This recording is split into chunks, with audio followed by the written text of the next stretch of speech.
Good morning, everyone. Welcome to the Planning Commission meeting of January 8th.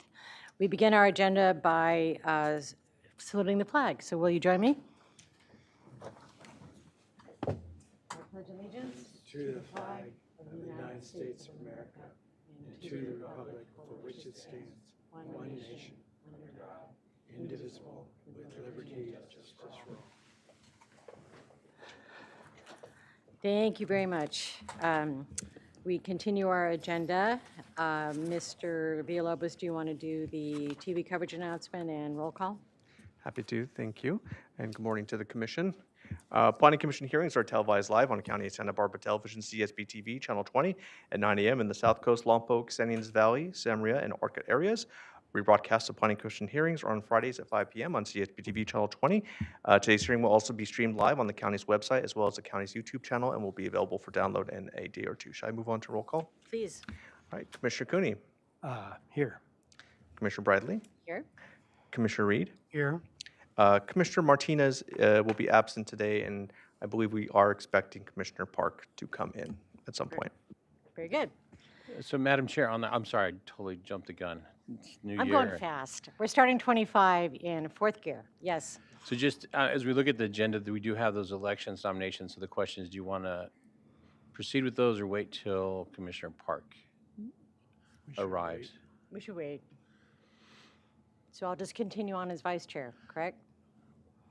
Yes, Okay. Madam Chair. Madam Vice Chair. Madam Vice Chair. Yeah. All righty. Okay, well, with that, why don't we go on and skip over to number 6, Mr. Wilson. In regards to the status of the agenda today, we only have one item on our standard agenda, which is the amendment to the Highway 101 widening segment 4D. And staff and the applicants are here today and ready to present on those. And then I can move to the projection report. Madam Chair. Yes. So our next scheduled hearing is January 22nd. There was one item on that, which was a special hearing. I'm going to come back to that at the end of the projection report. But we had continued the cannabis ordinance to January 22nd. And then after that, our next hearing is January 29th. There are 3 items on that agenda. There is an appeal of a design review for a cannabis operation, a parcel map, and then ordinance amendments related to emergency shelters, art tours, and home occupation zoning ordinances. And then that's January, and then moving into February, we have no items projected for the first meeting in February, and then on February 12th, we have 2 items. We continued the SB Can to February 12th. That's the appeal of the Sentinel Peak Resources Truck Rack project. And then also on that one is we have a conditional use permit for a ambulatory surgery center at Keysite 2 in the Orcutt area. And that hearing will be located in Santa Maria. Again, February 12th will be in Santa Maria for 2 items. And then February 26th, we'll be back in Santa Barbara for a development plan for a housing development project, and then a comprehensive plan annual progress report. No items scheduled for March 5th, and nothing scheduled until April 9th in Santa Maria for Rancho Luis Equestrian Facility. And just to go back to my earlier comments, today we're going to ask the Planning Commission to cancel the hearing on January 22nd, which was that special hearing for cannabis. Based on observing the Board of Supervisors hearing yesterday, as well as looking at their long-range calendar, it's anticipated that we may receive additional direction as far as the cannabis program and regulations. And so we feel that it'd be better to wait till we get all the information and direction from the board before we bring an ordinance packet back to the Planning Commission for review. So we anticipate there may be additional work that needs to be done. And so we'd ask just to cancel that hearing, and then by default, then that item will be canceled as well. And then we will just reschedule it later on whenever we're ready to bring it back to the Planning Commission. Okay. Does anyone have a question about that? I do. I do too. Go ahead. Thank you. I have a question about how we handle the cannabis matters already agendized, just as if it's the rules we're operating under at the present time, prior to the 22nd. Is that right? Or is that something we want to talk about later? So I'm sorry, Commissioner Cooney, maybe it is early. I'm only halfway through my energy drink. So can you restate the question again? Yeah, okay, so I was looking at the projection report on January 29th. There are appeals scheduled, and I had anticipated that those appeals might be influenced by whatever was done by the commission on the 22nd. But I feel like the answer is we're going to cancel the 22nd until we can get all the information possible. So we'll be just operating as if it didn't exist, the changes, the proposed amendments. Commissioner Cooney, through the chair, that is correct. And then that appeal on the 29th is a design review appeal. And so the anticipated ordinance changes wouldn't affect that anyway, because they're appealing a design review. And if council has additional information. Through the chair, Commissioner Cooney, I just wanted to add just kind of a big picture as far as the ordinance amendments go. This body will recommend ordinance amendments. Those would still go to the board. Another 30 days would pass before they're certified. And if they're in the coastal zone, they would have to be certified by the Coastal Commission. So this is kind of a long-term project. And I think even if we didn't cancel the January 22nd hearing, that wouldn't affect January 29th matters before this body. Oh, just in general, my concern I've expressed several times is that there are flaws in the system, in the ordinance that we have now, and the effect of this may be better organized, but we're going to end up with a longer time where we're still operating under the current condition. So I just mentioned that as an observation. Director Plowman, you had something? I was just going to add that I think that most of the permits that we've been seeing coming through the system have been incorporating the types of technology that we anticipate the board to direct. So it's my hope that the delay in the process that we have to go through with the Coastal Commission really won't have too much of a deleterious effect on the conditions down in the Carpinteria area, particularly related to the cannabis facilities. I share your hope. And actually, that's the only cannabis item on the projection report for a while, okay. I had a question related to that is, I had asked, I think maybe others on the commission about outreach before we had this meeting on the 22nd, or maybe before you went to the board for more direction, maybe it's after the board. They have it on their agenda, and it might be more than one meeting. We don't know, right? That's why you're essentially dropping it from the agenda and just put it on when we have space. So does staff see any opportunity to do that kind of community feedback stuff? Because I had a couple of conversations over the holidays with cannabis growers and cannabis opponents, and I think there's still a lot of questions out there. Yeah. So, Madam Chair, I think we'll take a look at that to see what's possible, and I would like to get the board direction to see how quickly they want us to move and what we might be able to accomplish with that. So, yeah, Maybe, Yeah. okay. that's possible. Okay, all right. So do you want to take a motion to cancel the 22nd now, or? Madam Chair, that's correct. And just so Commissioner Park, if he wants to participate in that action, welcome, Commissioner Park, is that we're requesting to cancel January 22nd hearing, which was a special hearing on the cannabis ordinance amendments. So moved. There we go. Do we have a second? I'll second. Second, okay. Motion and second, so do we have to roll call it, or no? Everyone in favor? Aye. Aye. All right.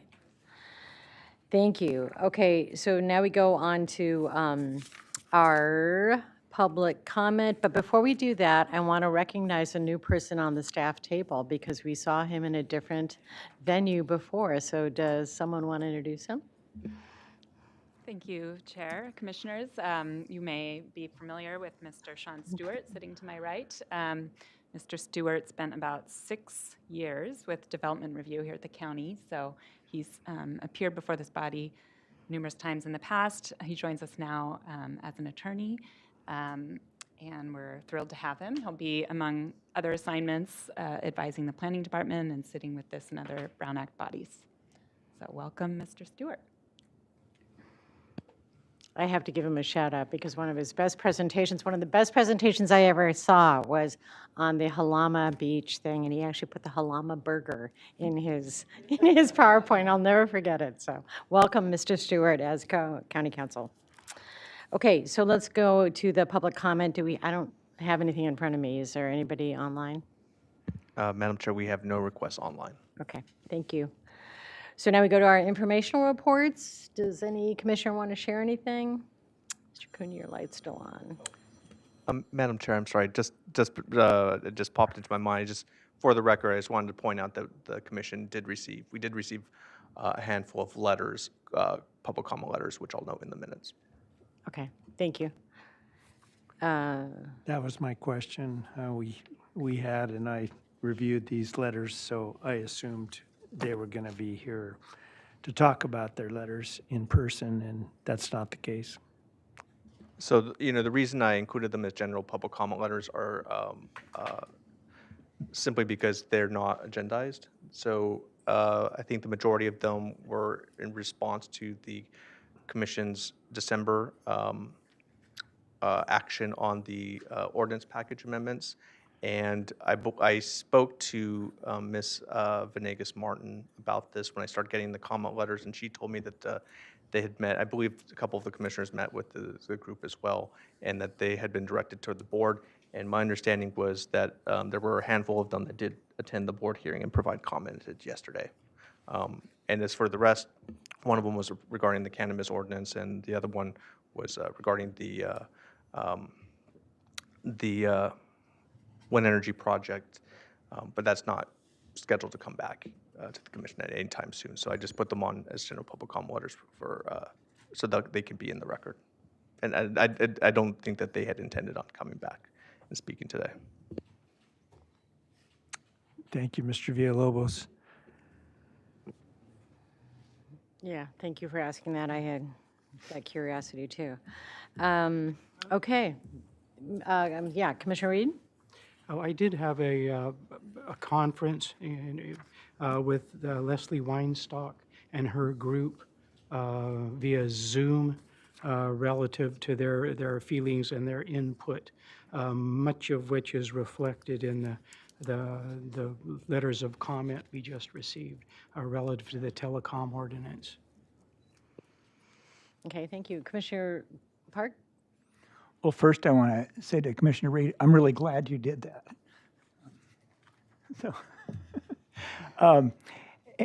and because it's a one-item agenda today, I suppose we can go on at a little more length.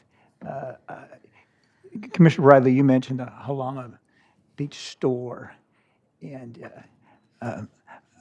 that's in my district. I went out there just about a week or so ago, and by way of background, and I'll keep it short, I represented that concessionaire during my practice and tried a very complicated case for Don and Kathy Eitram, longtime owners. Went out there and asked about Don and how he was doing. Was he still alive? And the person at the counter said, well, why don't you go in the back and ask him? And so Don Eitram, who basically started that place, he's in his 90s now. He's sharp as a tack. They're going strong. And I said, I'm glad to hear you're still alive. And he said, well, I'm glad to hear you're still alive. So it's just one of those things. But, you know, it's worth a trip out there because it's gorgeous right now. The burger is wonderful. And it's just great to talk to folks like Don who have been involved in the process for so many years, because that little store is intersection of P&D, Public Works and Real Property Division, and Parks Department, got a great Michael Pejo story I'd tell, but I don't even think most of you here even remember who he was. But there should be a statue for him in this county. And it's just well worth your while and kind of fun. Something that out in that direction that I'd like to bring up, just more of a request. It relates to our Strauss Wind Energy hearing we had a few weeks ago, which I think was very successful, and I really applaud staff on that. But like everything I look at, I always reflect later and think, did I do it right? Did I not do it right? And I kind of personally think I missed something there, and I want to follow up on it. And it has to do with there was one eagle death, mating pair, nesting pair, and there was a reference to a necropsy being performed by somebody, and I think it was the feds. But I can't remember. I don't know the process to get that, but I want to get it. And I think it's something that we'll want to touch on at some later hearing, because there will be further hearings of that nature on this. So if anybody knows how to follow up on that, please help me out. Thank you. Thank you, Commissioner Park. I guess that's a great informational report. I think that brings us to our minutes. So we're looking at our minutes of December 4th. Has everyone had a chance to look at that, and do we have a motion to approve or corrections? I'll move approval. Okay, is there a second? Second that. Okay, move and approve. Second. All in favor? Aye. Aye. Wonderful. How about December 11th? Are they as lucky?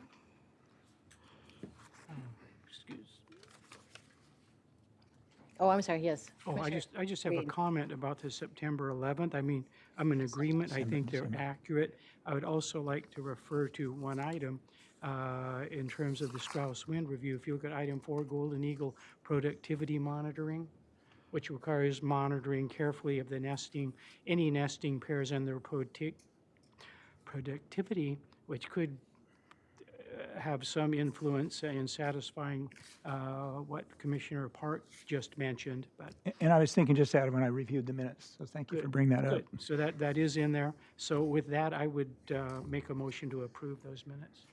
All right, so we have a Second. Commissioner Reed, is there a second? Oh, Is that what you meant, Commissioner Park? Okay, second from Commissioner Park, all in favor? Aye. aye. Aye. Terrific. Okay, why don't we go back to the election of the chair? Why don't we take care of that now that Commissioner Park is here? So we're just going to take a hit back to item 4. I honestly am not sure what has to happen here. Does someone have to approve me as chair and Commissioner Reed as vice chair, correct? So, Madam Chair, that's correct. A nomination, one of the commissioners can nominate the chair for this year, and then we'll take a motion and a vote on that, and then nominate a vice chair. I'd like to make that motion, if I can, right now. I'd like to nominate Commissioner Bridley as our chair and Commissioner Reed as our vice chair. Be careful what you wish for. Well, if we are going to combine them, I would second the motion to elect both as nominated. Very good. Then do we do a roll call, or do we just say yes? I'm happy to if you'd like me to.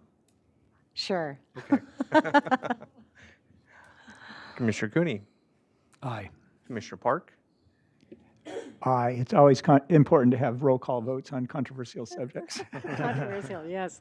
They have been. Commissioner Reed, Aye. Commissioner Bradley. Aye. Now Chair Bradley. Yes, okay.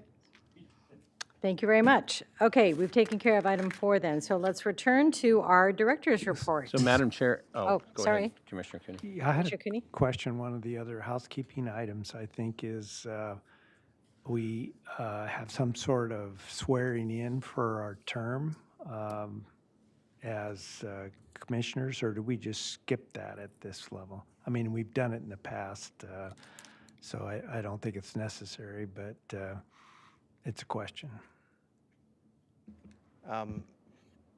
Madam Chair, Commissioner Cooney, perhaps what you're referring to is we've had, for some of our new commissioners, we've had clerk of the board come down, like Michael Allen come down and do swearing in. That has always been ceremonial in nature. We don't have any brand-new commissioners today, so we didn't have any sort of requests. I mean, Great, we're dispensing with ceremony. So, Madam Chair and Commissioner Cooney, I think you may be referring to the reappointment of some of the commissioners. And Right. since you've already been sworn in, you don't need to be resworn once you're being reappointed. There's a lot of re's there. So you're fine. You've been sworn in once. It's all right, if I make a mistake. Unless you it'll want to be sworn in less. again, we can swear today. Okay, okay. Okay, there is an item, the next item, I think is number 5, the appointment of the recording secretary and the planning commission secretary. I think Mr. Seawards would love to be the secretary, but by default, I will continue in that role. But we do need to have that appointment. So it'd be a nomination, a second, and then a motion. Okay, am I seeing that? Yes, I'm moving to nominate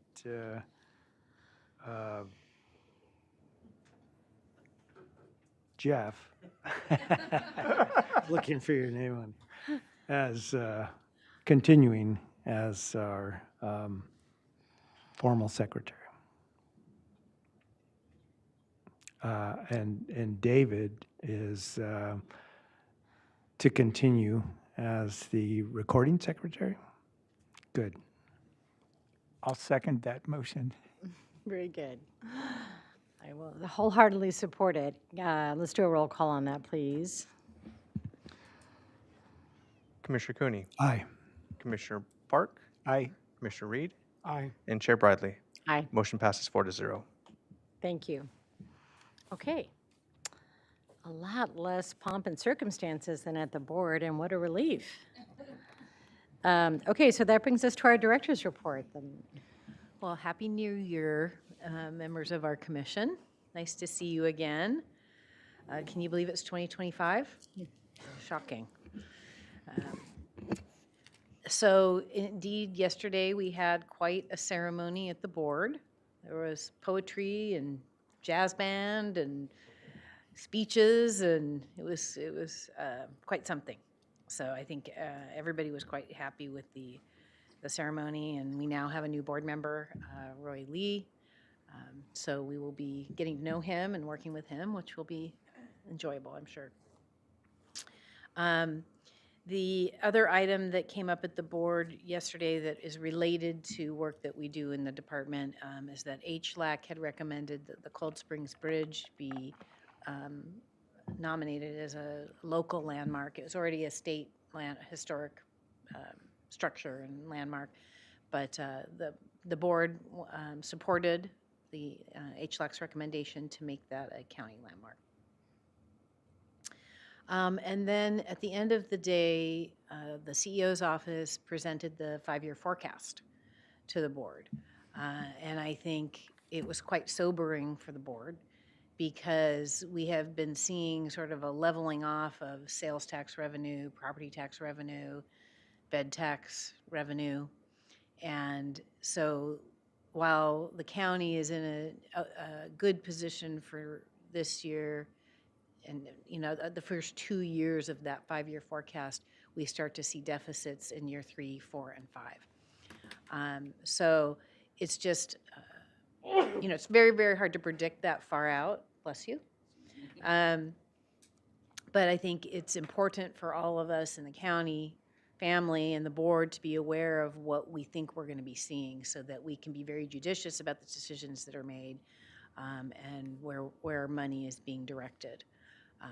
There's a hope that we will see more property tax revenue. I think if we see the housing constructed that we've approved through the housing element, many of those properties will increase in value quite substantially. So it could change, but right now they're being very conservative. So it's just something, if you're interested, you can certainly watch it or you can download the presentation from the board hearing. But Yeah. We're in much better position than most counties that we're aware of. I know that San Luis Obispo County is facing a very substantial deficit right now. So all of the conservative actions that the board has taken, probably since Monum became the CEO, has really gotten the county into a very good position. So it's just a heads up for the Planning Commission on the information that was shared with the board. But I'm happy to answer any questions about that. Thank you. I have probably a million, but I'll Yeah. do my homework first and maybe give you a call. I know it's complicated, and I really appreciate the forecast because every time we ask you to do something, it will come back to that decision. Right. Okay, thank you. Commissioner Park? Yeah, I wanted to ask about something I think I asked about before, but I can't remember. And it's, are we going to get a presentation from long-range planning, I presume long-range planning, on new housing laws or laws that relate to housing, things like that? I know we have the Wicks bill. It relates to the builder's remedy, which has got some very weird and interesting, complicated stuff in it, and there are some strange and different ADU things. I ask with some measure of self-interest because after we have that presentation, I'll usually make a presentation of the state bar association, or the local bar association, planners things with, along with others, including planners. You know, we have a good time doing it, and I want to do it again this year, and I'll do it. But if staff's about to do one of these things, I'd have it first. If it's not, then I'll do one. So, Commissioner Park through the chair. So I have engaged Alex Tuttle on this, and we will certainly bring forward something. I need to check with him on what the timing is. But yeah, I think it's important for the commissioners to be aware of the impact of these new state laws. I mean, it's sort of dizzying for all of us because they just keep coming, and keeping up on them has been particularly challenging. But we will, it's a good exercise for the division, and then we'll definitely bring something back. And I'll do keep you have some idea of what month it most likely would be? I'm not trying to hold you to it, just Yeah, helps me with my planning.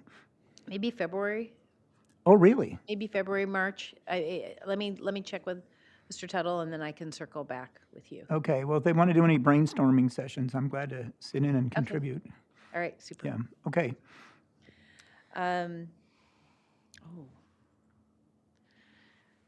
There was something I wanted to tell you, and now it's gone from my brain, and hopefully it will come back before I end my presentation. I relate. Yeah. Right? I relate, yeah. I did want to give you an update on future board items. As we discussed earlier, we're expecting to get some direction next week from the Board of Supervisors on cannabis items, and so we'll keep you apprised of that. The Blanco appeal is going to be going on February 4th. We have a number of items going on February 4th for the board. We have the SB 9 telecom ordinance amendments, the lighting and signs ordinance amendments, the coastal resource mitigation fund allocation on 2.4, and then we have the conditional certification of our housing bill implementation ordinance package through the Coastal Commission. I did recall what I was going to tell you. Our staff also met with Ms. Weinstock to discuss her comments on, and her group's comments on telecom. So before we're going to the board, they met with them in late December, I believe, before the break. Director Plowman, you said, what was it that's going to Coastal Commission? The housing? So we have comments back from Coastal Commission on our housing bill implementation. And actually, this is sort of interesting.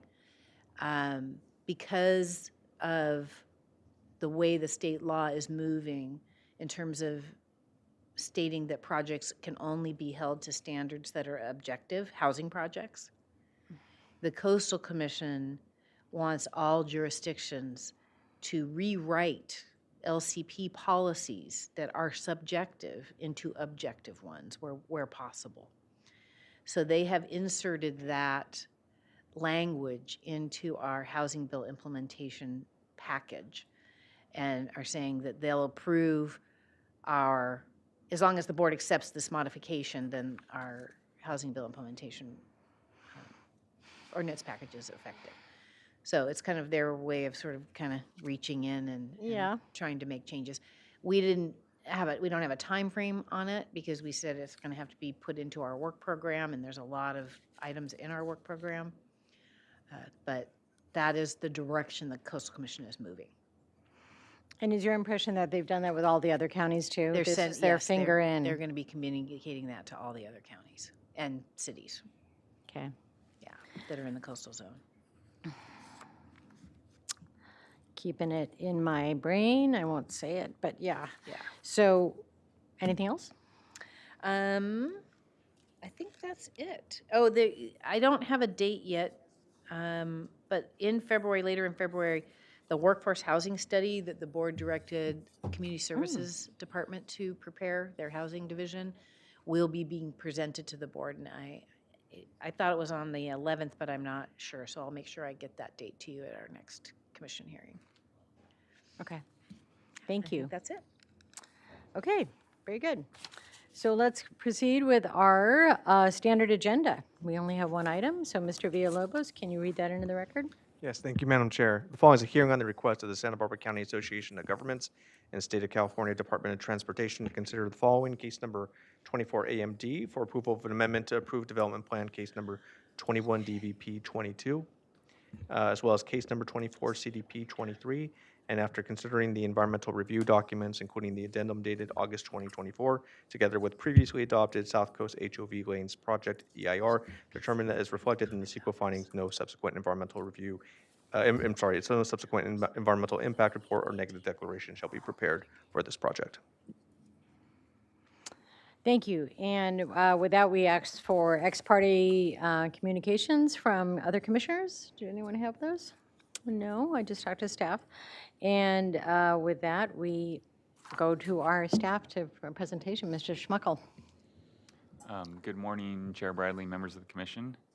My name is Chris. I'm the planner presenting the project today. I'll give it a second for the PowerPoint to pull up.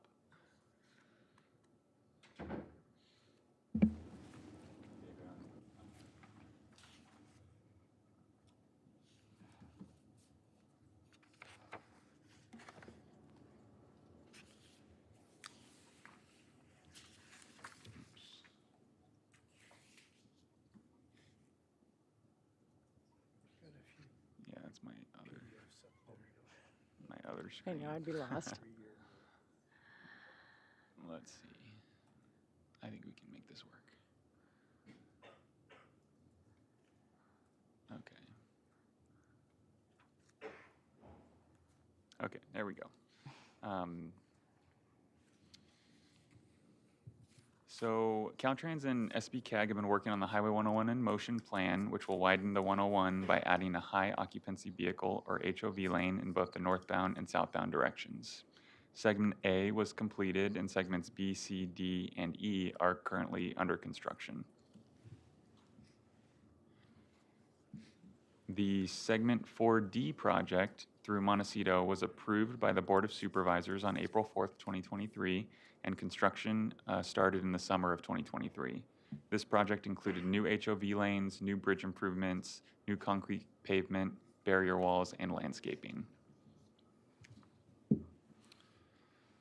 So today we're bringing SB CAG and Caltrans are back with a request for an amendment for minor changes to the Segment 4D development plan.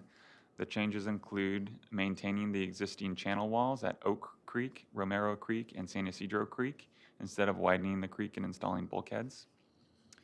Raising the freeway elevation by about 2.8 feet, resulting in a finished grade closer to North Jameson Lane. Construction of a Type 85 guardrail instead of a solid barrier wall along 1,650 feet of northbound pavement. Construction of a guardrail instead of a solid barrier wall along 620 feet of southbound pavement, and modifications to the planting plan. So this slide shows the location of the Type 85 barrier wall and the guardrail changes. As you can see, the changes are all between the Romero Creek and Oak Creek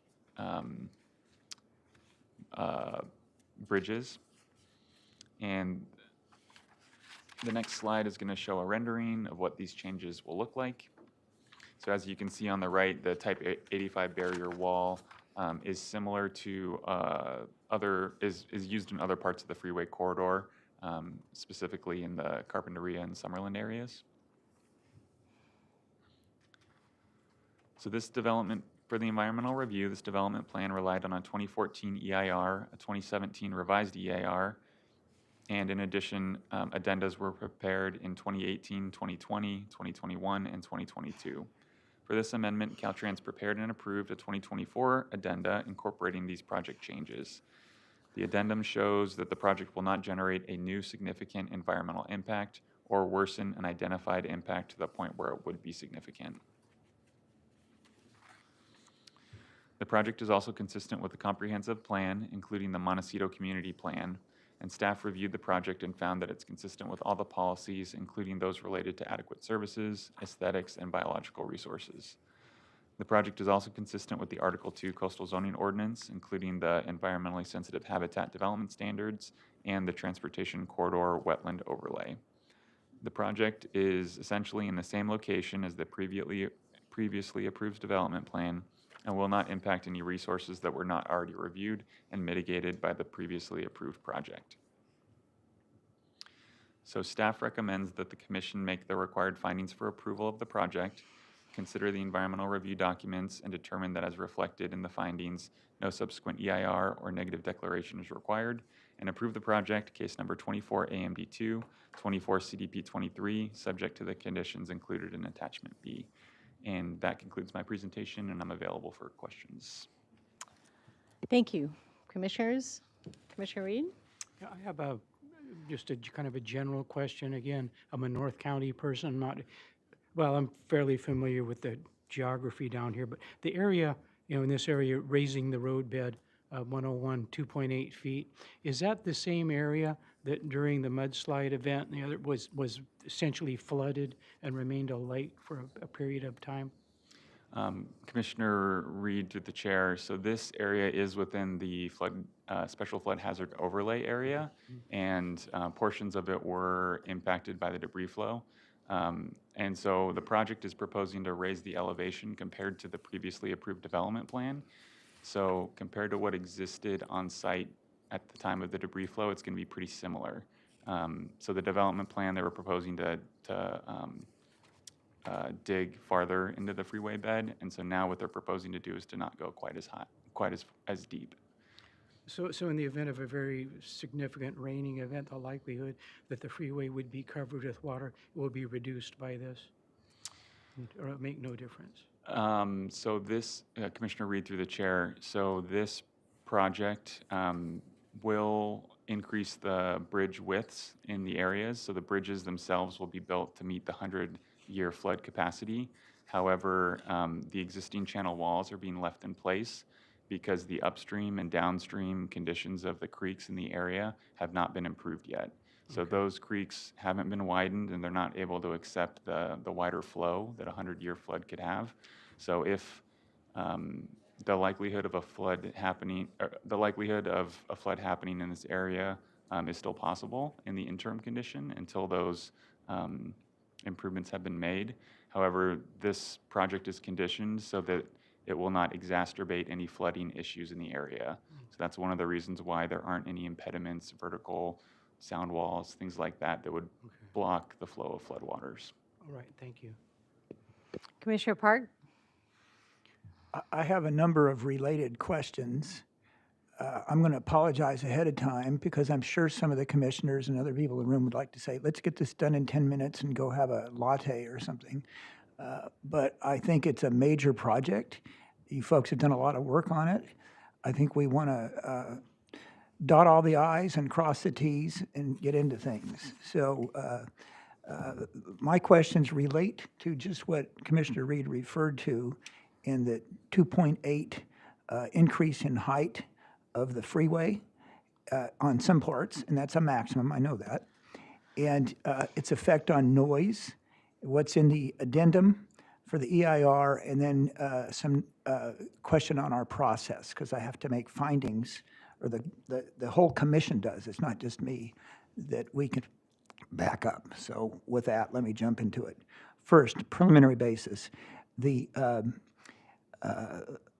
MBAR had some, I wouldn't call them objections, but let's call it strong suggestions relating to the amount of landscaping that would be reduced, and then elimination of some trees. And I think they meant elimination of actual trees, not elimination of tree landscaping, but I wasn't sure from reading their minutes. Could you first tell us about that? Because I want to know if that's a concern that we need to pick up. Commissioner, through the chair, so when this project first went to MBAR and regarding those comments, the project landscaping looked very different than what you're seeing today. So at that time, the Type 85 barrier was not proposed, and it was just a guardrail, a metal beam guardrail. And the way that guardrails are designed, they need to have, they need to be able to absorb any crashes. And so Caltrans was not able to include as much landscaping as what's shown today. So Caltrans took that comment from MBAR, went back to see what other options they had, and they came up with this Type 85 barrier, which allowed them to keep a very similar palette of landscaping in the area than what was originally proposed in the development plan. So when the project went back to MBAR, the commissioners were pretty happy with this proposed design change in the landscaping that was included. The project's also gonna required to go back to MBAR to get preliminary and final approval. So any concerns that MBAR may have can be regarding like the plant palette and specific landscaping can also be addressed at that point too. I'm glad we're touching on the Type 85 guardrail. I'm such an ignoramus, I don't know what a Type 85 guardrail is in my normal course of things, and I saw no explanation in any of the documents. I still would love to see a glossary sometime. I know that's Commissioner Reed's idea. I won't steal it. But I gather from the pictures, it's just what you're showing. It's an open guardrail. Another problem, for me at least, in reading the paperwork here, is I could understand what the changes are that are being requested. I couldn't understand the why of it. And I'll ask you as well. But I imagine with this type of guardrail, it's all about water flow through the guardrail and not being blocked. And that's, you know, an important thing, of course, and it has aesthetic consequences, but there's a reason for it. So I won't really ask much more about that guardrail. Although, interestingly, in my research, to answer some of my questions, the subject of guardrails kept coming up with respect to noise reduction. So we'll get into that. In fact, we'll get into that right now. When you were a glimmer in your mother's eye, okay, Commissioner Cooney and I and maybe the gentleman over there were aware of the longest running land use controversy we ever had here, which was the Crosstown Freeway, which went on from the late 50s until it was built in the 1980s, I think it was. And one of the alternatives that got an enormous amount of discussion was, should the Crosstown Freeway be depressed, kind of like Ventura's? Should it be elevated, like there are so many in LA? Should it be on the ground? And the biggest issue that got discussed there was, well, one, aesthetics, but also noise. And so here, when I saw raising this 2.8 feet, and I recall our hearings, was it 2 years ago, a year and a half ago, when we had a great number of people from the neighborhood in this room complaining about the loss of the sound walls. I thought, well, we better talk about noise again. And I didn't see much discussion of it. So I did research through the papers here, and the only thing I could find was in the addenda to the EIR, which I believe is on page 28. I couldn't find any discussion of what the noise effect was, other than this conclusion that there would be no noise effect. In fact, it says the proposed no-rise design changes include a profile elevation increase of 2.8 feet maximum, but no shift in the roadway alignment is proposed. Therefore, these changes will not create a noise increase to any nearby receptors. I'm surprised we don't have people in this room that are challenging that, but I know enough to know that I'd be surprised that raising that roadbed 3 feet would have no impact whatsoever on noise. And I'd like to ask you, do we have any information that I've missed in this document package relating to that noise impact or lack of impact, and any evidence for the assertion in the addendum that there won't be any? Commissioner, through the chair, so one thing I want to clarify, that raising the freeway elevation is related to the previously approved development plan. So the elevation itself is going to be essentially the same as what exists today, the existing condition on the freeway. And noise was a big issue during the project when it came before the commission on the development plan a few years ago. And there's a number of things that Caltrans has done to kind of reduce the noise. One of that is the pavement that they're using, the continuously reinforced pavement. It's a new technology than what exists, many years ago. And so the concrete itself reduces the noise impact. In addition, a number of sensitive receptors in the area are required we're given the option to receive funding to do improvements on their households. So these were receptors that did have a significant impact from the proposed project, significant noise increase, and that's a threshold that's measured through the Caltrans federal process. And so number of those people that did have that significant impact received funding from Caltrans to do improvements at their house. And so I'll let Caltrans and the staff kind of provide some more information about what they did. But the noise itself was something that was looked at and was addressed in the addendum and in the environmental impact report. Where else is it addressed in the addendum from what I just read? I mean, I read 2 or 3 of our times. I looked and looked and looked. Well, and I think the other thing, if you look on, what page is this? Page 13, we did do the analysis, Commissioner Park, for the noise policies related to the Montecito Community Plan and the noise element. And with an amendment, we had to make sure that we provided enough information that all of the mitigation measures and the CEQA review for the previous project applied to this project. So all of those same mitigation measures are still applied to this.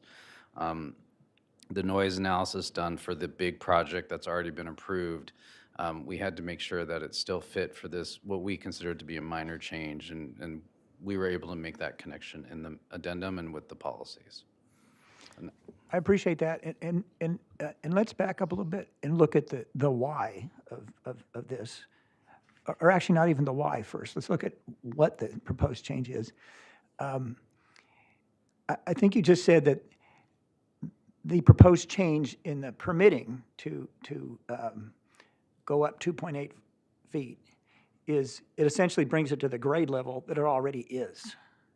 And so that, logic would tell us that must mean that the plans called for some recession at first, or at some level prior to this, of going down 2.8 feet. So, if it's being brought up now to the level of North Jameson, then what we have now would call for it to be 2.8 feet recessed from North Jameson. Is that correct? Or at least in some spot. Commissioner, through the chair, so before it was recessed, but now the amendment is proposing that it be similar to what exists today. Right.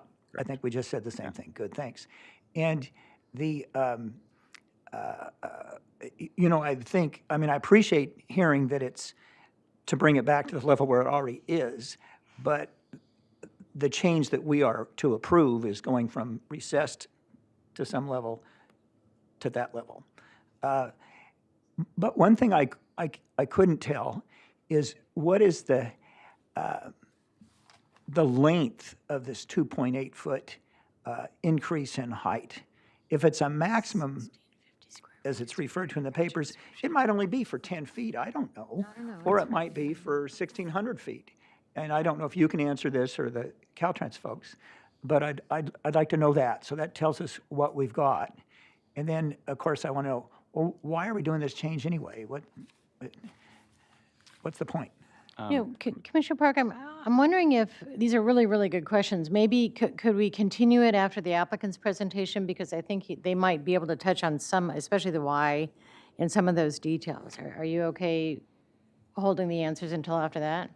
Well, you know, it may seem to you I'm just rambling, but I have some intentionality to my questions because I want to draw attention to these things so that the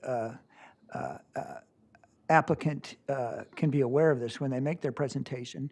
And it also leads to questions, as I described in my introduction to my comments, to county council on our role with regard to the findings. So I'd appreciate being able to continue with my series of questions. Sure, go ahead. Thank you.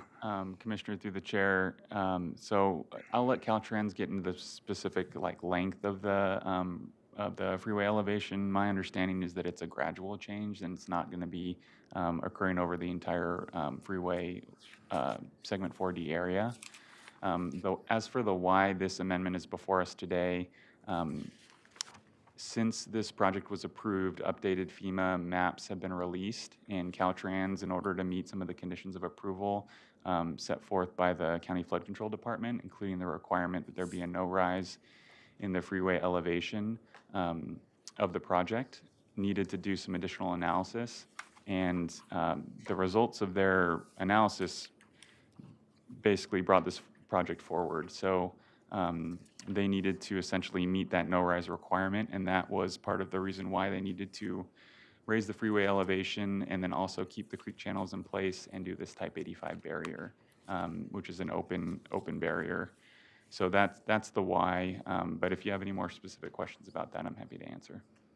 Okay, I think that we'll probably reserve those further questions for Caltrans to address more specifically. But now I want to ask about the findings, which of course is the end result here is for us to make findings. The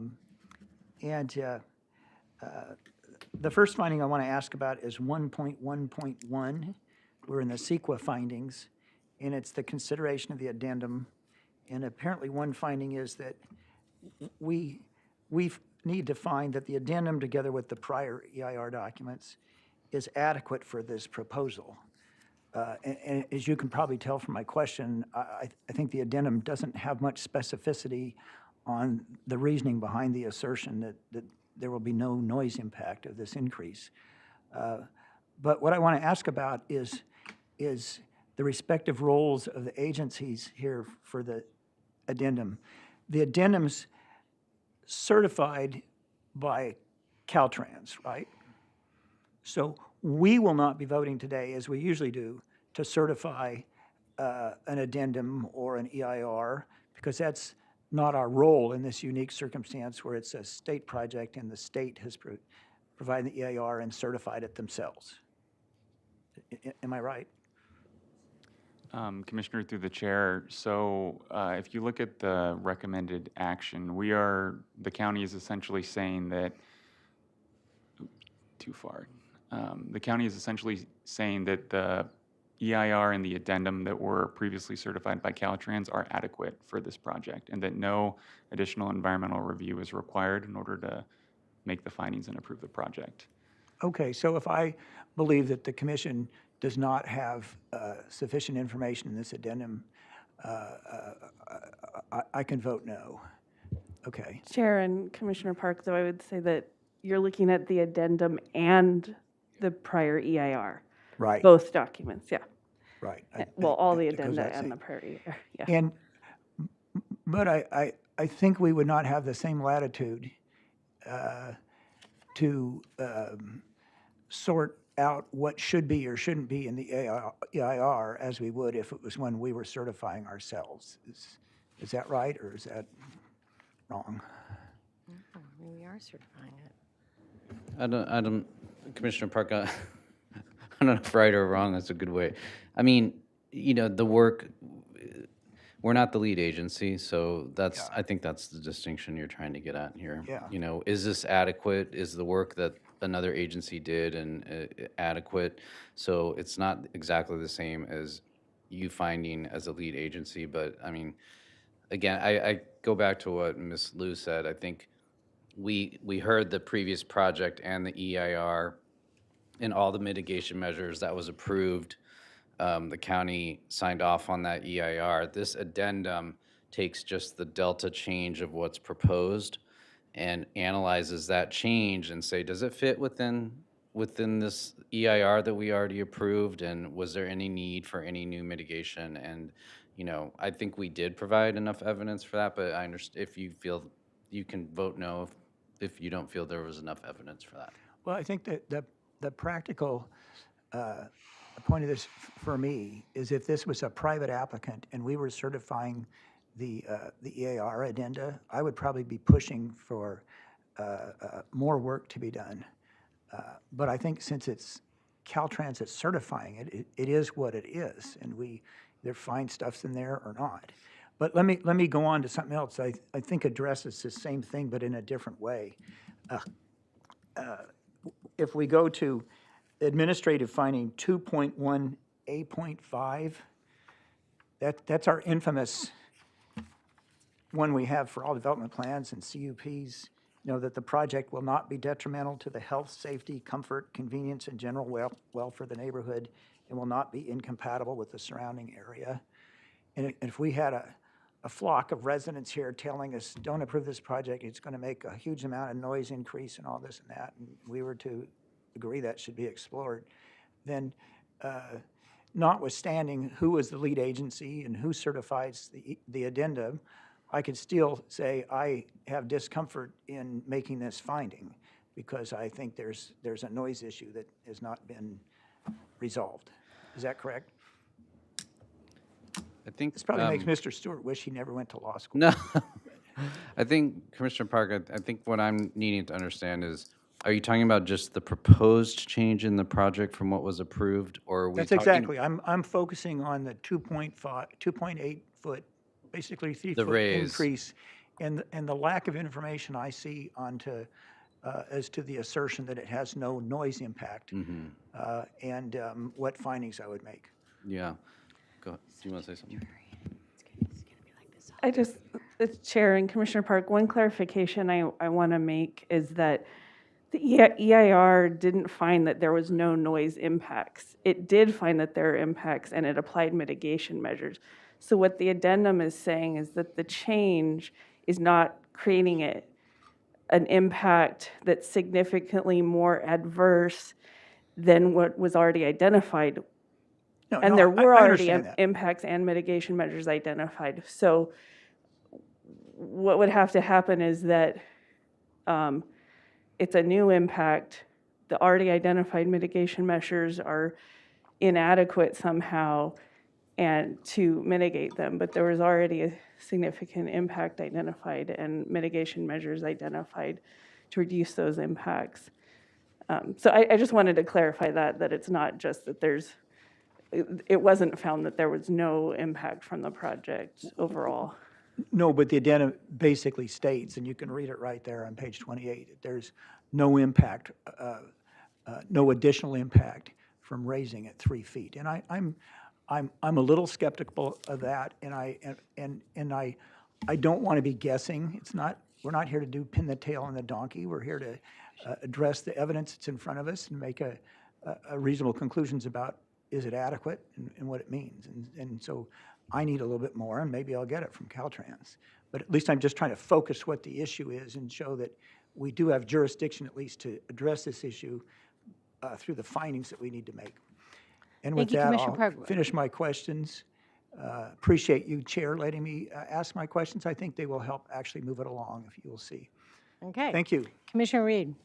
I have just one more. Now, this one is very simple and doesn't rise to the lofty status of my colleagues' questions. But when I'm looking at this, I noticed several references to modifications in the landscaping plan, the planting plan.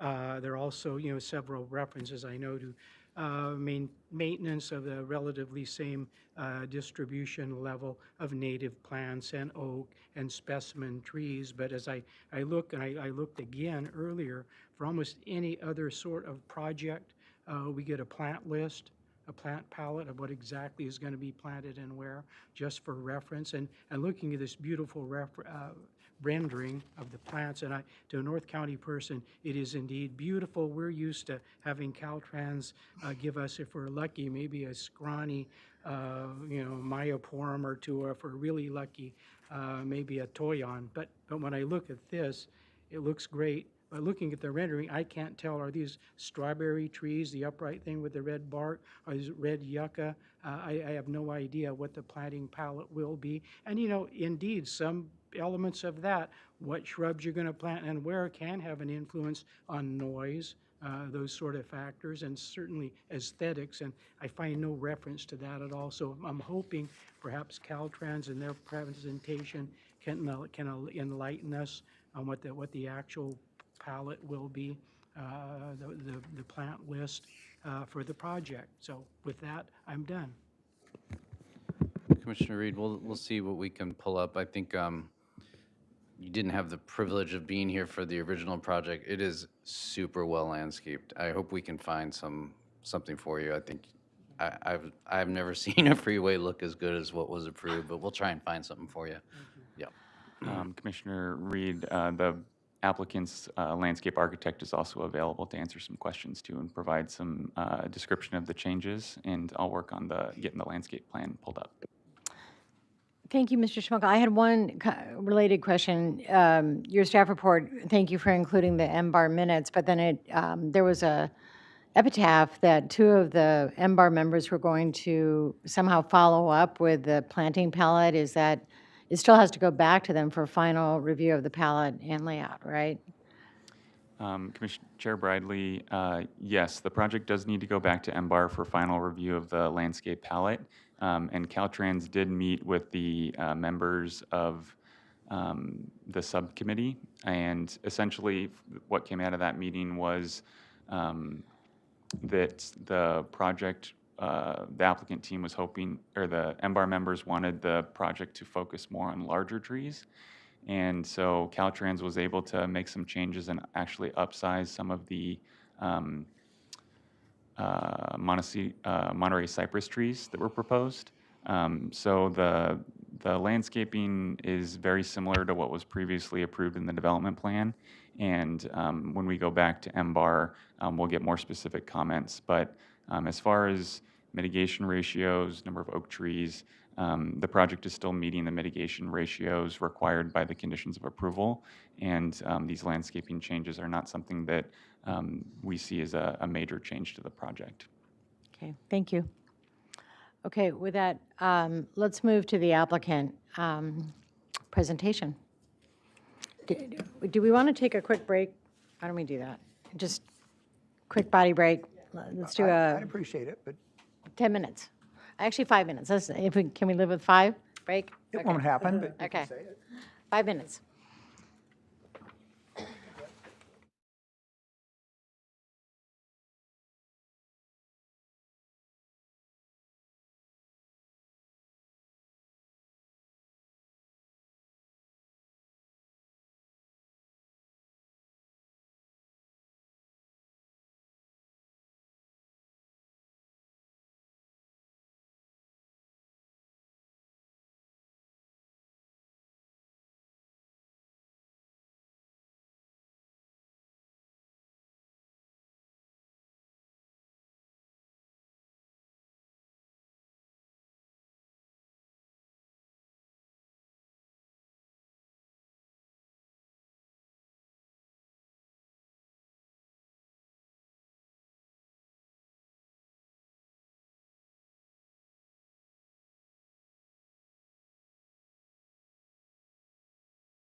All right, let's resume. Thank you.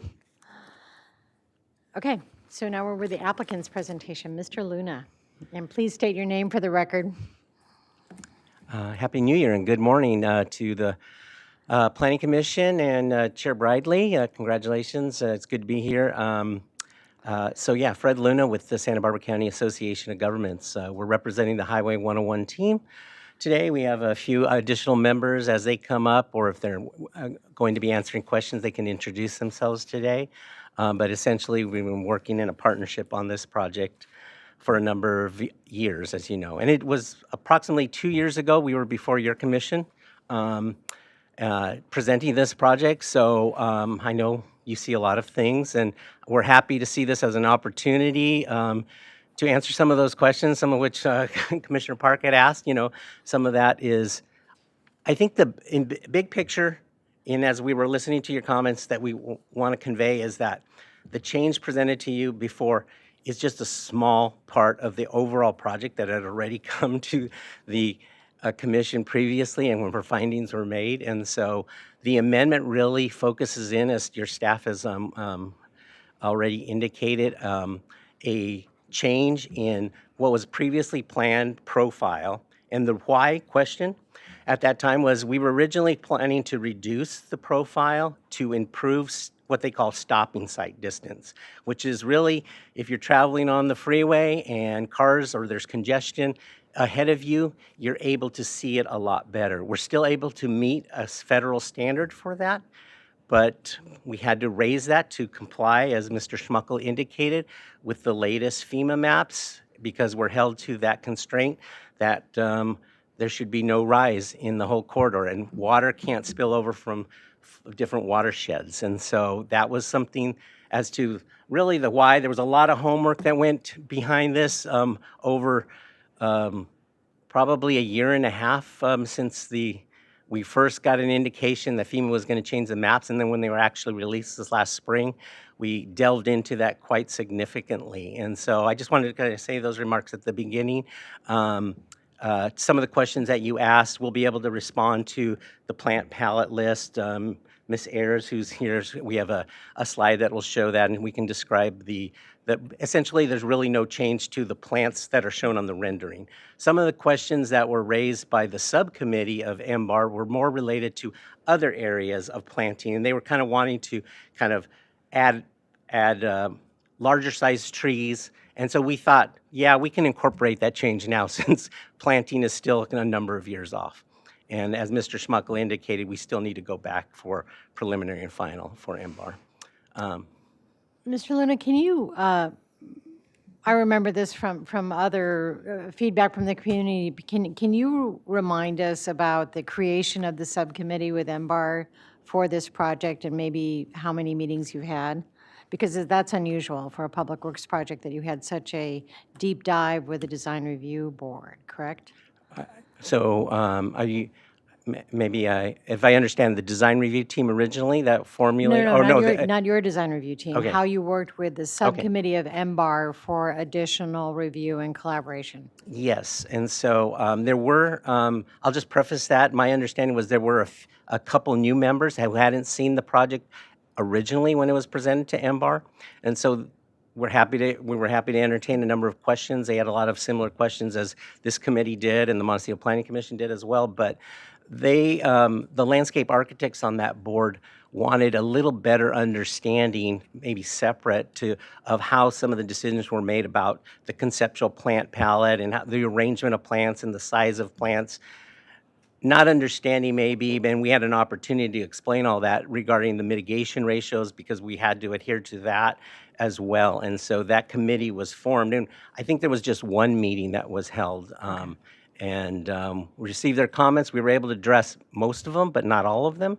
And yeah, and for everything that was in the area of the rendering, that remains unchanged to what was originally presented, apart from the barrier style, which is the open barrier, or the Type 85, which you got it right, Commissioner Park, is an open style barrier, which the reason why we're here is the flooding aspect, so it allows water to flow through. Okay, great. So were you going to introduce your team, or? Well, I do. We only have two members now. Well, Zach Zavigli, our design manager, unfortunately had to catch a plane, but we're equipped to handle that. Joe Arnold, project manager from Caltrans. Kirsten Ayers, public information officer for the project team, so, Okay. and community relations. If you could go to the next slide. So, as I mentioned regarding the timeline, we have a specific timeline detail about this, but just real quick, we started construction in the Montecito segment in June of 2023. At the time, we really indicated to this commission that we had split the project into two segments. You see the one highlighted there is called advanced work. That started first in June 23. And then the area of the three creeks, as we call it, where you see the bridges in that aqua color, that started in June of 24. And as is mentioned a couple times already today is that one of the conditions of approval that we received related to our permit approval was that the project itself had to comply with federal regulations that are administered by the Federal Emergency Management Administration, FEMA, regarding the flood mapping. And they were in the process, we were aware of updating the mapping. The flood control was operating under a number of different maps. You had the mapping that was developed after the debris flow. And then we had the old effective mapping that was required to be used. So this was actually updated in the spring.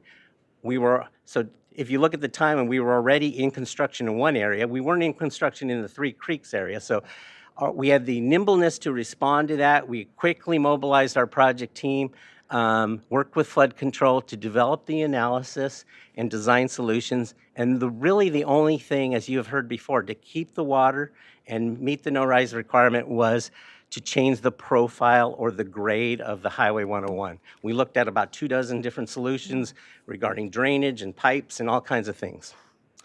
And so the ending result, or what came out of this, is the fact that we had to modify the safety barrier and then make some landscaping changes. And at the end of the day, the landscaping in that area of the rendering, as I've just indicated a number of times already, is the same. That's behind the barrier. The barrier has changed, but it is a concrete barrier that is required to allow for that planting because it doesn't. Previously, we had proposed maybe installing a metal barrier, but that requires some deflection, and then we can't plant behind it. So we implemented and have incorporated into the project this concrete barrier that's open, that meets both requirements for planting, but also for flood passage. Next slide. And Mr. Luna, just wanted to bring it to your attention, Ms. Anderson had her hand up as well. I'm not sure she had something she wanted to add. Yeah, thanks for, sorry for the interruption, but I am not able to hear anything from the microphone at the podium. The green light's on. I think someone on their team. I think.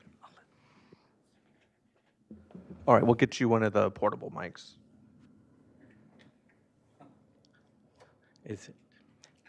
So it's not broadcasting for everybody out there, I imagine. Or, Is Ms. Anderson on your team? yes, she Okay. is. She's our landscape architect.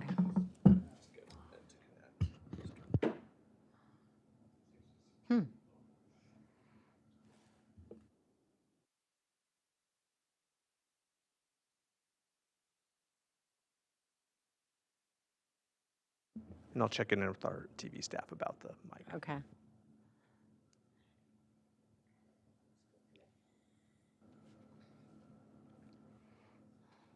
Still connecting, we can pause. Okay, thank you. I'll continue. So we thought, I mentioned the fact that we've already started construction. I thought the best way to show this is through some photos. Those were included in the presentation package that we submitted. What you're seeing here is San Isidro.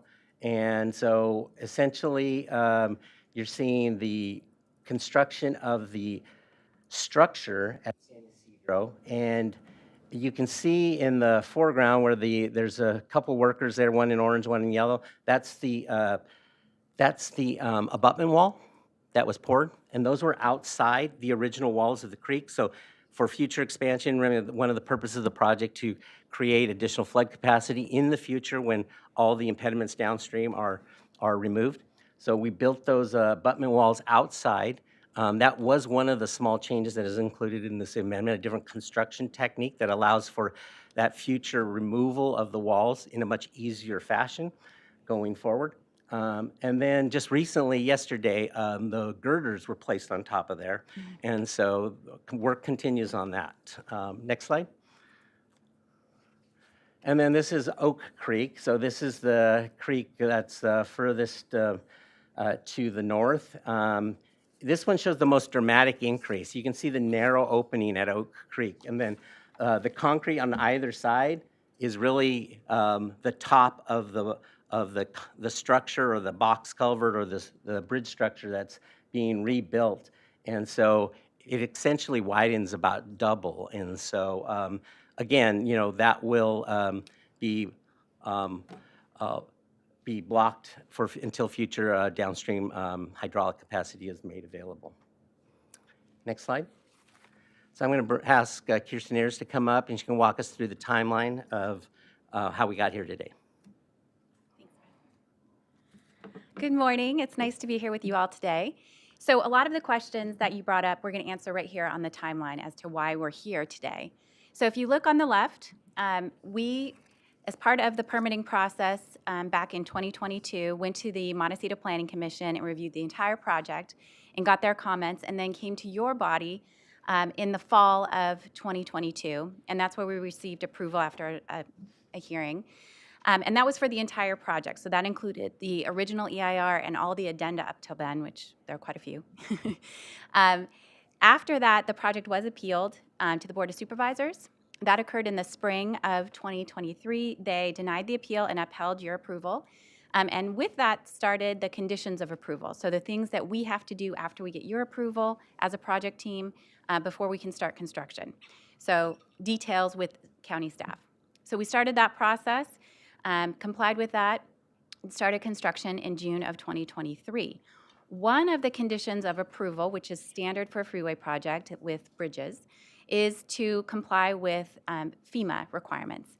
Now, normally, this is a condition that happens at the staff level, meaning that it's pretty boring for most people. It's sort of a check the box. The project team knows that they have to meet those requirements, and county staff through flood control checks to make sure that everything's being met. The difference with this one is that the changes from the draft mapping from FEMA resulted in a few design changes. That's why we're back in front of you again today for these minor modifications. And as Fred mentioned, it relates to floodwaters and it relates to the safety barrier. So we reviewed that mapping in the spring of 2024. I can't say this year anymore because we're already 2025.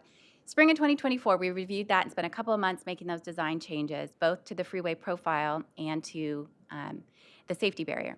Now, the freeway profile change, as Fred just mentioned, so the existing freeway out there today, we're going to be about the same level. We had initially proposed lowering it down, like you said, and that was to improve sight distance. And what we have with this project, as you'll see, and you may already know, is the most bureaucracy you could ever imagine, meaning everybody in the world, every agency gets involved in this, and it's a good thing for the safety of the public, but it means that we have a lot of different standards. So we were meeting before the sight distance standards for Caltrans and for the federal government. They both have standards, they're slightly different. Because of the draft FEMA mapping that came out, we're able to still meet the federal requirement for improving sight distance, but not the Caltrans requirement. And that's because the sight distance for Caltrans was a little bit farther. That meant lowering the freeway down in our original proposal, which we had. So we improved sight distance, that was great. But what it resulted in is when FEMA released their new draft mapping, there was a rise in floodwaters. And so what we had to do is go back down to where the freeway is today. That still meets the federal sight distance standard, but it doesn't meet the Caltrans one. But Caltrans is okay with that because we meet the federal one. So it's a bit of give and take, right? Balanced priorities. So after we did these designs, we took them back out to the public and shared them with the community and got some feedback. And then we went back to the Montecito Board of Architectural Review. That was our first step in the summer of 2024, and we met with them. As Fred mentioned, there were a couple new members on the Montecito Board of Architectural Review, And so they asked for a landscaping subcommittee in addition to providing comments. And as Fred also mentioned, initially the project proposed making the change from a concrete solid barrier to an open metal beam guardrail barrier. We had initially proposed a solid concrete barrier so we could get as many plants as possible. So Fred mentioned if we have a metal guardrail, we have to include about 3 to 4 feet behind the barrier for deflection. If a car hits the barrier, part of the safety feature is the barrier has to be able to move back. Concrete, we don't have that issue. So initially we had proposed a concrete barrier so that we could get the maximum amount of landscaping next to the freeway. When we found out about the new FEMA mapping, what we had to do is have an open barrier. So the first step would be an open metal barrier, but that reduced the amount of landscaping. So the Montecito Board of Architecture Review said, hey, we get it, we like the safety changes you have to make and the flood changes, but we really want to keep the landscaping, so we want you to go back and do your homework and get us a barrier that provides the safety element and keeps the landscaping. So we came back with the Type 85 barrier, which is basically an open concrete barrier. Because it's concrete and it's supported with rebar inside, we don't have to provide that deflection behind the barrier, which means that we can have the landscaping we had initially proposed in the project all the way up to the barrier. That's the big difference in this one. So when they saw that, they said, great, we really like that. 2 new members said, hey, we're new to MBAR and we're landscape architects. We'd just like to have a subcommittee to give you some thoughts about the planting arrangement. We like all the plants you picked, but we want to see about spacing and things like that. So that was that subcommittee that happened in addition. And so, as Fred mentioned, most of the comments were incorporated, able to be incorporated. Some of them were outside of the scope and we weren't able to. So that led us to the Montecito Planning Commission in the fall. And we met with them, I think it was just last month, and had a good meeting with them as well, talking through all of these changes again. And again, for each review body, it's a little bit different because this is not a standard thing that you normally see. Normally, this is something that doesn't change a project, but because of this area, it does. So that's why we're here before you today. If you will go to the next slide, please. So this is the Three Creeks area. So you have, starting from the right, Romero Creek, then San Ysidro, and then Oak Creek. And what you're seeing on here is this is a floodway map, a floodplain map, and it's complicated because, you know, why would anything be easy, right? So what this basically shows you is that we've got water from all 3 creek channels, and it can combine, right? They sort of cross over. But what we are required to do as a project is not change anything for the worse with our project. And what that also means is we cannot have water from one waterway, such as Romero Creek, flow into San Ysidro Creek because that would impact downstream of San Ysidro Creek and could increase flooding downstream for people in that area. So that's why you see the changes to the safety barrier and the profile. We need to keep the water in the same configuration that it is today. So the same amount of water in the Romero Creek watershed stays there, same with San Ysidro, same with Oak. So no moving it around. Next slide. So the changes that we talked about, and you've seen here, Chris Smuckle showed you as well, mainly are on the northbound side. You see the green line on the northbound side. That's where we're switching to the open barrier. And as I mentioned, it was solid so that we could get the most landscaping. Now we have a concrete open barrier so we can, again, keep the most landscaping. On the southbound side, we opened it as well. There was a change, I think, to 1 tree was the only change in that one. Next slide. So this shows you a better example of the original design that you see on the left with the concrete solid barrier. And if you see there, 101 is a lot lower. So this is the change in the profile that we were just talking about. So originally it had proposed to push down 101 on the northbound side to improve that sight distance for both standards. And you see the concrete barrier, that was to have the maximum amount of landscaping. When it's above 6 feet, we're able to have small trees. So the tree that you were asking about is a small strawberry tree, multi-trunked. And then we're able to have shrubs and grasses in there as well. Petite oleanders is what you're seeing on the slide. The after looks very similar from a landscaping perspective, which was the goal that MBAR set for us. The difference is that you see the pavement for the roadway is back up to where it's similar profile to today. And then you see the Type 85 safety barrier. That's the open concrete barrier. And so what you see here is that we're not able to depress the freeway as much because of those floodwaters. So it's more like it is today. The open barrier allows us to have the maximum amount of planting that we can get in this area, and the plant palette stays the same. So the MBAR comments weren't related to plants. They already had approved the plant palette. They still like the plant palette, think it's appropriate for the area, and size-wise makes sense. Next slide. Well, before you leave that slide, on the cross-sections are really helpful. So the dash line above the note on the proposed revisions, the dash line that says 10-foot paved shoulder, is the dash line supposed to be what it was, the original? Yeah, so if you look Okay. here, the note right under the plants, it says profile of original design. So you're exactly right, Laura. Okay. I'm sorry, Chair Bradley. The dash line is the profile of the original design, not the original freeway, right? So keep that in mind. So that was the original design to compare it to the left that we had already approved and proposed. So it's 2.8. That's right. Okay. That's the highest point. And again, the other thing I wanted to reiterate is this is a short area. Really, between the three creeks, it's less than 500 feet. So that's why it's not a huge change, but the design did change. That's why we're back in front of your body so that you can see the change in the design. But I thought we read it was 1650 for the Type 85 barrier. So The it's not Type just 80, the Type 85 barrier, yes, but the profile changed to the freeway only Oh. about 500. Okay. Thank you. And I think we have one more slide. Last one. So this is the rendering that you already saw. And so initially, we had already proposed an open guardrail in the middle of the freeway. You see that. The difference that you're seeing here on this rendering is that on the outer shoulder of the freeway on the northbound side, it's not a solid concrete barrier. It's now open. And you can see the plants are restored there. So those are the small trees and the grasses and the petite oleanders. And then on the far side, it's the open barrier as well, again, for floodwaters. And the difference, I will tell you this, we always knew about the floodwaters. The difference is that before, with the old mapping, the floodwaters, when it gets a lot of rain, flow over Jameson and then down to the freeway and then down towards the ocean. That's the same as it's always been. With the new mapping, it still flows in the same path, but we had to open the barrier so that it has even more capacity. So that's it, and we're very happy to answer questions if you have any more questions. You know there's a lot of them. Commissioner Park? I want to ask about two things. One is the no-rise terminology, so I understand that. And I think if I don't understand exactly what it means, and the public wouldn't, so it's important we get it straight. And then I want to ask about the bridge height. So first, no rise, is that referring to no rise in the water? Or is it referring to no rise in the freeway? Or what's no rise mean?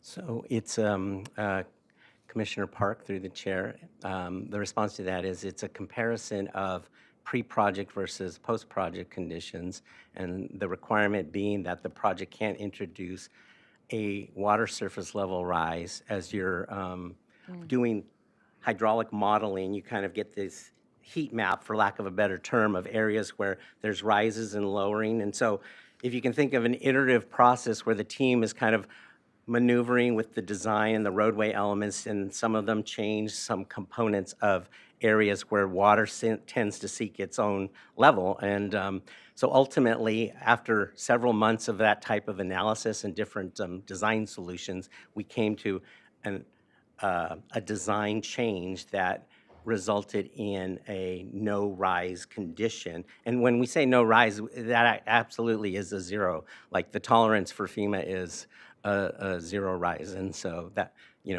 it's modeling, and of course it's subject to the parameters that are put in, but it's the best available information, and we're using the most advanced hydraulic programs to compute that. So.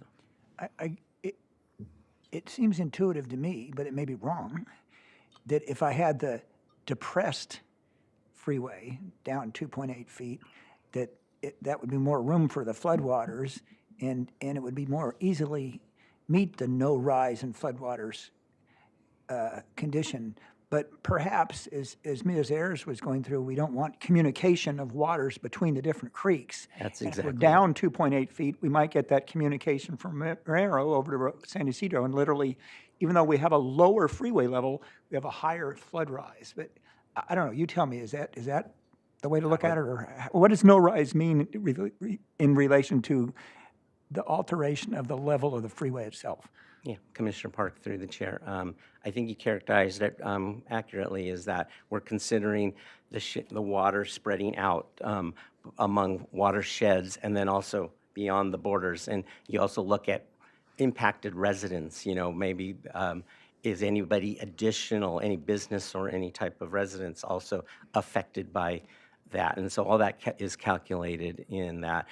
To your original point, and I think Ms. Ayers already addressed it, but yeah, the change in the profile is small in scope to that entire change where we're making the barrier change. So we're making a change of the barrier of 1,650 feet. It's less than 500 feet, maybe more, approximately 200 to 300 feet, where there was an original hump in the freeway. And so the original plan was to flatten that out and maybe kind of lower it. And so now we're just kind of maintaining some plane to that. It's still improving the sight distance. And so, 300 feet out of 1,500 feet out of a tire mile of the whole segment. So that gives you scope of the change. A couple hundred feet out of a mile, of which is 5,000 feet, right? So, yeah. Let me. Commissioner Park. My second question would be about the bridge heights due to the going back up 2.8 feet. And I always like to look at the positive aspects of a change. I know generally when we have controversial items, the public will focus on the negative aspect of a change to them, and maybe not see the positive consequences. But I'm imagining that with these bridge heights, if you are not increasing the width of the creeks underneath them, and that's logical because you haven't increased the creek width downstream or upstream, that if you raise the bridge height and if that results in a raise in the ceiling of the box culvert, you're actually increasing the throughput of water. You're allowing more water to go through, and it's less likely there'll be blockages of trees and debris. And that's actually an advantage to the public of having this restoration of the current grade. Do I have that right, or is that? I'm not sure I tracked with the entire question, but if the question is that, is the concern of raising the, in certain small area of 2.8 feet, if there's a concern of additional hydraulic capacity being allowed for in Well, that the idea being situation? and I don't know if you increase the height of the box culvert or not when you increase the grade level, but at least where those bridges are, I can imagine that since you're not widening under the bridge, having that extra near 3 feet underneath it gives you better water volume to go through and actually helps with the floodwater situation. Right, yeah. And so, so in some of those cases, in all the cases of the creeks, the box culvert, the soffit elevation, they call it the top of the structure, where the top of the water flows through, that has remained the same. That's the constant for the hydraulic capacity. But the change comes to the roadway element on top. You're either adding more fill or not. And so in this particular case, we're adding less fill because it's lower. So, does that answer the question? It does. Thank you. Commissioner Reed. I have a question about that Type 85 barrier. I mean, from the illustration, it looks almost as if the beam portion of it is a continuous ribbon. Is it actually, in real life, in modular units, in sections that can be easily replaced? So Commissioner Reed, through the chair. So the first thing maybe I want to clarify is the entire barrier is concrete and poured that way. And so it is poured in segments. So there are seams on places, but we have reinforcement throughout, and so. Is it poured in place or? It's poured in place, yes. Poured in place, because what I'm getting at. And then it's integral there's integral concrete. That means there's coloring already introduced into the concrete, and then the beam portion is stained afterwards. Okay, what I'm getting and- at, those relative to other sorts of And they have a barriers- texture, wooden texture on it. Okay, but what I'm kind of getting at, relative to other sorts of barriers we see along the freeway, the metal, K-rails, et cetera, in the inevitable event that, say, a semi veers off, breaks a section of that, how long is the repair process likely to be, during which that process represents an impediment to traffic? Do you have to bring in, is that something that can be done with local, or you have to bring in a specialized team, that you're going to have that loss of a lane for an extended period of time, or? So how long is that Commissioner gonna Reed, take? through the chair, a couple ways I would go to answer that question. First and foremost, safety of the traveling public is obviously utmost importance to Caltrans. So if that type of situation was occurred immediately, I imagine they would have a K-rail component that would be put out there temporarily. These are the most complicated barriers to construct with the formwork and all the reinforcing bar that goes into it.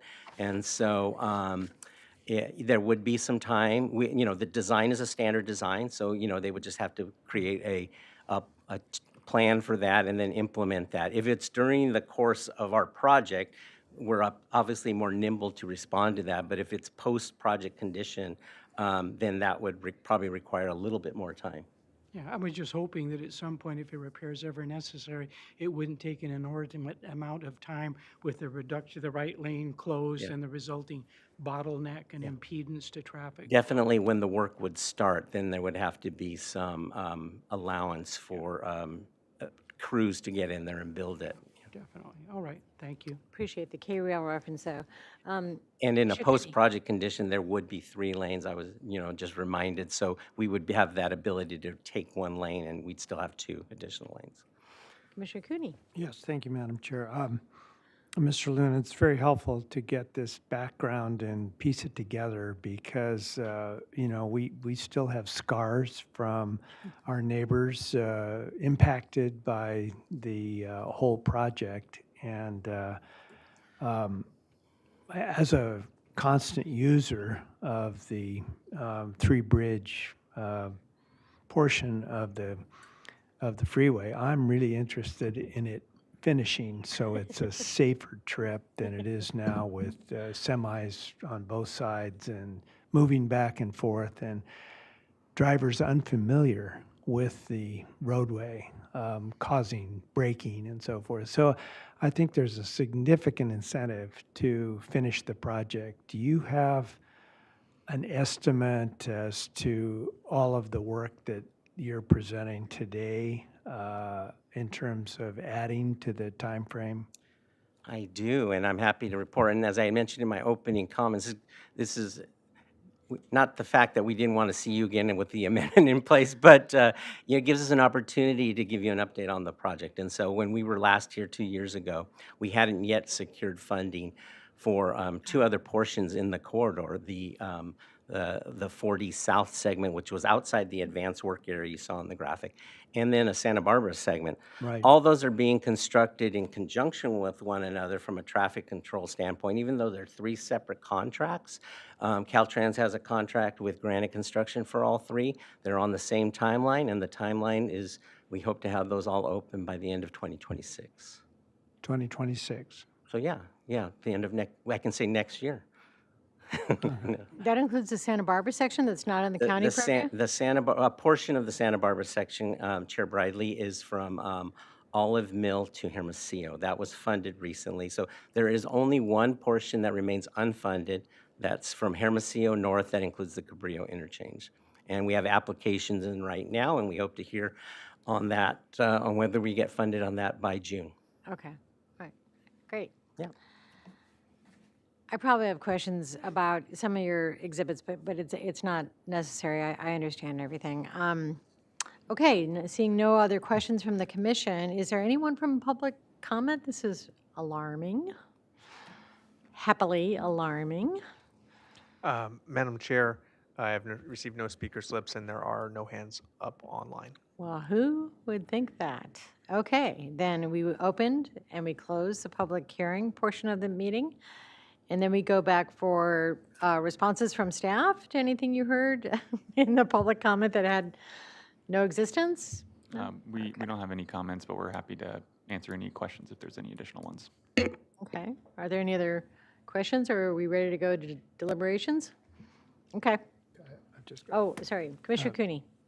I did want to mention that I had the opportunity to speak with Mr. Schmuckel before the meeting today, and it was very helpful to kind of sort out the ridiculous part of my analysis of the project, you know, and it really did take some concentrated time to figure out what is being done, and everything that's been added at this meeting is very helpful to me, and I feel better prepared to talk to others about the project and the wisdom of moving forward as proposed. Okay. Any other comments? I'll go last. Other thoughts? No. Union deliberations? Yes. Yes, I would like to make some. In general, it's important for me that the public think that we give a thorough examination of our cases. I think it gives the P&D department more credibility. It gives the Planning Commission more credibility, and it prevents people thinking, oh, we're just here to rubber stamp whatever the state tells us what to do or whatever staff does. So it may annoy you, I ask these questions, but I do it because it answers them for me, it helps me vote, but I'm also think that hopefully the process is demonstrating to the public that might be watching that we've done a good job, okay? And I think we've done that here. Another thing I'd like to bring up, and I'll do it briefly, is that when we make our ex-parte disclosures, we talk about, have we gone to a site? Do we disclose that? Have we talked to somebody? We disclose that. Probably we should disclose whether we've looked at outside material. One thing I did is I wanted to find out if there's anything that discusses and hopefully quantifies the effect in terms of noise of raising or lowering a freeway. And I did find a paper right on it. It was by Texas A&M, and it was funded by the Department of Transportation for Texas, and it was entitled "The Effect on Noise of Depressing or Elevating a Freeway or Leaving it at grade." And if somebody in the public or anybody was really concerned about this and thinks we're not doing a good job, I would want you to read that article, because you'd see that this 65-page paper matches so much of the analysis you've heard today from Caltrans and from our own staff. And I'll point to just a couple of things. The level of a freeway makes a difference in noise, they concluded. Elevation, strangely, not so much if there's a solid guardrail. Well, we're not talking about elevation. We're talking about whether it would be depressed or not. Depressing the level can make a huge difference, but it has to be a major reduction in height.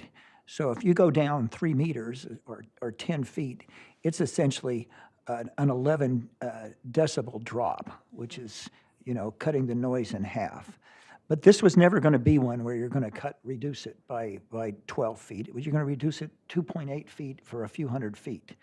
And this study concludes, it's more like approaching a 3 decibel drop, possibly, if you even get that. And a 3 decibel drop, if you're looking at amplification, takes a lot of power. Or saves you a lot of power. But if you're looking at just what the human being perceives, we'll perceive a 3 decibel drop, but not by very much. So that would predict that this change in elevation isn't going to make a whole lot of difference in terms of noise. But I'm convinced from hearing from the applicant today and from Mr. Schmuckel that this can make a tremendous difference in public safety with respect to the water flows and so forth, which is, for all the 100 years we've been facing that in Montecito, we still don't understand quite how these waters work. And so making these changes, to me, outweighs any adverse effect of noise. And that's why I think I can make the finding, that administrative finding 2.1A.5, and will support the project. Good points. Commissioner Reed. Right. Well, in looking at this project, and part of my background is during my working career for about 30 years, I traversed basically every highway in this state. So I was well familiar with the various choke points, restrictions, and others. And then for many years, I actually commuted from the North County to medical facilities and things in Ventura County and others. So I'm well familiar with traversing this particular area. And, you know, we look at this, we've been looking at the freeway widening projects for many years in this area, and they certainly have local effects to nearby residents. We also need to consider the regional effects of the many, many people who commute to the Santa Barbara area on a daily basis for their employment, and it has certainly an influence on those people. Also, we can never neglect the fact that Freeway 101 is a major coastal artery for the entire state of California, affecting millions of people in their efforts to commute from north to south. So very, very significant effects. In the presentations of staff, Caltrans and SBCAG, any concerns I had relative to this project have been well satisfied. And, you know, in light of that, I think it is perhaps our duty not to do anything that would block any facilitation of the completion of this project on a very, very timely basis. So I would be in complete support of approving this project today. Commissioner Cooney? Yeah, I didn't even see your light up, but I expected your comments. My comments basically are that I will be very disappointed if we don't get to see Ms. Ayers and Mr. Luna and staff back for some additional change, even if we're talking about something that is expensive and time-consuming. We know the best staff possible are in charge of the situation, and you develop confidence in those people. So, you know, we've still got some to go, and I think a great deal of good work was done with this particular change that we've all been looking for in the FEMA guidelines, because those of us who live in the hills are more positive about where we can build and what we can do before we even get down to the freeway. So having the staff report prior to coming into the meeting, I was inclined to approve it, and nothing I've heard today changes that view. Okay, that leaves me. Well, as everybody knows, I'm kind of a public works nerdette, and so I really appreciated everybody tolerating some of the questions, and like to have a shout out for Chris Schmuckel, because he made this very clear, walked me through a couple exhibits that I didn't even bother redoing today, but I think it's a very well thought out thing. I also want to applaud Caltrans and SBCAG, of course, because I remember, you know, after the debris flow, that everybody had, all the engineers related with this case and flood control, everybody was wringing their hands about, we don't know how to design this, knowing that the FEMA maps are going to change. And that process took much longer than the public understood. I mean, it was probably almost 4 years before something happened and you knew what your elevations were. So the fact that you could pivot, or as Ms. Ayers said, you know, a nimble redesign is incredible, really. And it's still an amazingly gorgeous project. When I go through the 101 stuff that's been done in Carpinteria, it honestly makes me happy. I mean, I come up from Oxnard, and then there's this beautiful vista of the Carpinteria Valley. The bridge details are gorgeous. If it hasn't gotten an APWA or APA award or something, it should.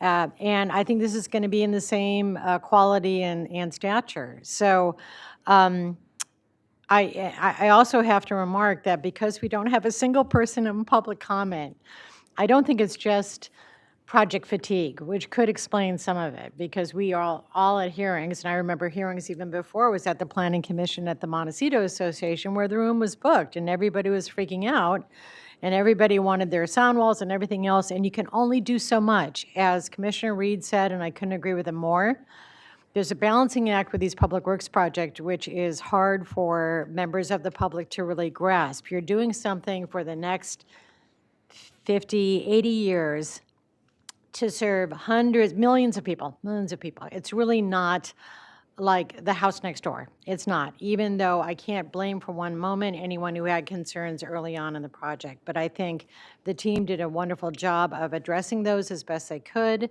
of working with the neighbors, of working with the subcommittee, with the MBAR, of working with all those agencies. And so I fully support this. I don't have any reservation whatsoever, and just want to say thank you to everybody on the team and to staff. So with that, I'd be looking for a motion. Sounds like to approve. Well, since a considerable portion of these particular bridges are in the first district, I'd be pleased to move to follow the recommendations of staff and approve the project as presented.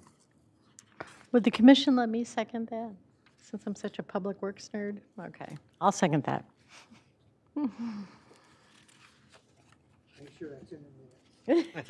Public works nerd, yeah. Nerd, yeah. Chair Bradley. Okay, motion is second. Do we have to read it properly? We can do roll call, or you can, we don't have to. If you don't Okay, have to. just do a roll call. I think right. what we know what we're doing. Commissioner Cooney, Aye. Commissioner Park, Aye. Commissioner Reed, Aye. Chair Bradley. Aye, Motion passes 4-0. thank you. Okay, well, with that, we are adjourned, and we will see everybody back in whatever our next date is. So when's our next meeting again? It's the 29th.